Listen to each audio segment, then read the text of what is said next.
Alyssa unblocked her almost ex on Instagram for 6 minutes. That was it. 6 minutes. No like, no comment, no message. Not even one of those accidental story views people pretend they did not see. But the next morning, the profile visit times looked strange enough that she called her friend before work and said, "I need you to tell me I'm being insane." Did you text him? No. Did you reply to anything? No. Did you unblock him? And Alyssa went quiet, which answered the question. The thing about Instagram after no contact is that people act like the big moment is the text. It usually is not. The big moment is smaller. It is opening a profile for a few minutes. It is checking whether your name still exists in their search. It is wondering who viewed your profile, what time they came in, and whether one repeat visit means anything at all. Alyssa and Carter had met on Hinge in February. 6 weeks, 2 real dates, too many voice notes, one stupid private joke about gas station flowers. Then Carter did the classic soft exit. He liked her, he said. He just was not in a place to make anything serious. So Alyssa blocked him on Instagram, not because she hated him, because she knew herself. If she could see him, she would check.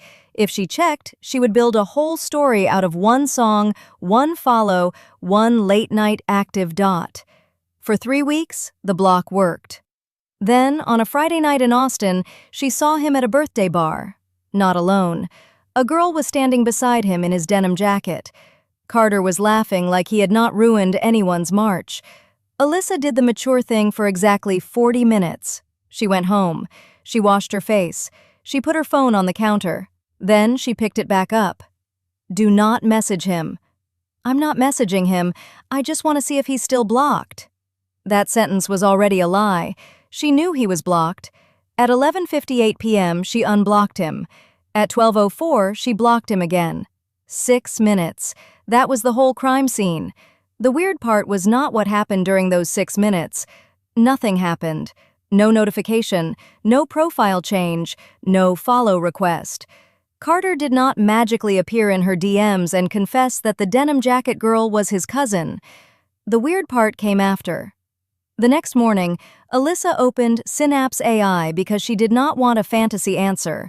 She wanted to see the timing laid out in one place: profile visitors, visit time, repeat visits, and what changed right before the attention came back.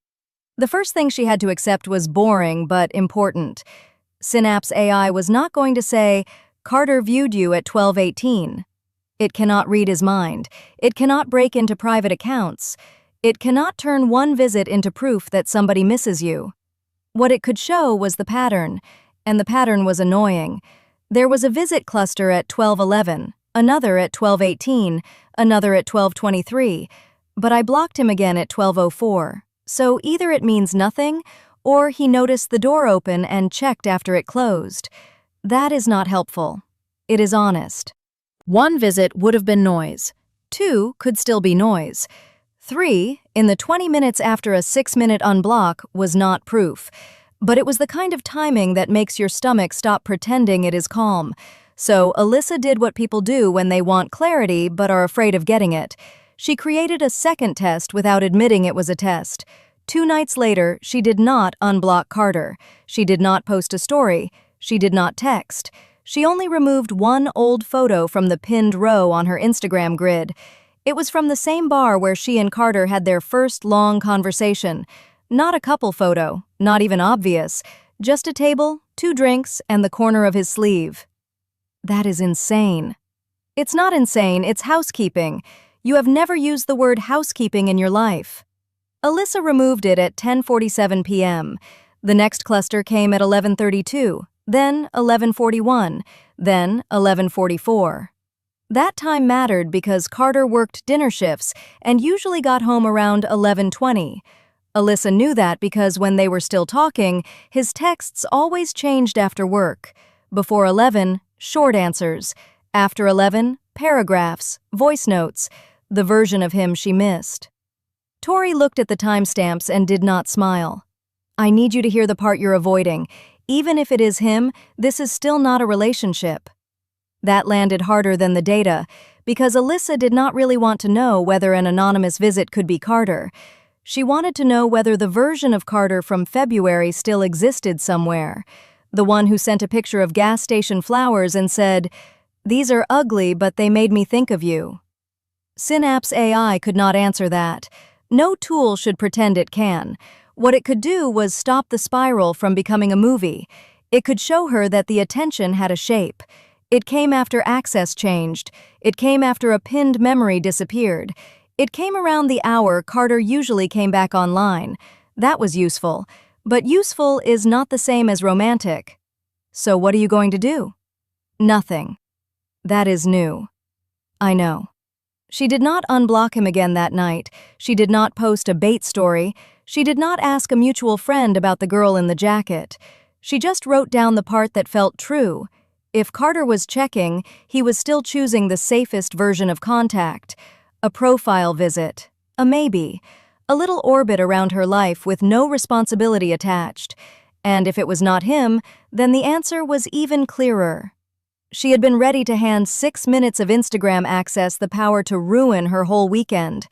That is the line people miss with profile visitors and visit times. The point is not to turn every timestamp into a confession. The point is to stop treating your anxiety like evidence. One signal is just a signal. A repeated window after a specific action is a pattern, and a pattern can tell you where to look, even when it cannot tell you what someone feels. By Sunday, Alyssa had the strangest kind of closure, not the cinematic kind. Carter did not come back. There was no speech outside her apartment, no apology at 1 a.m., just a quieter thought. If he wanted to show up, he knew how. And if all he could do was circle her Instagram after she opened the door for 6 minutes, maybe that told her enough.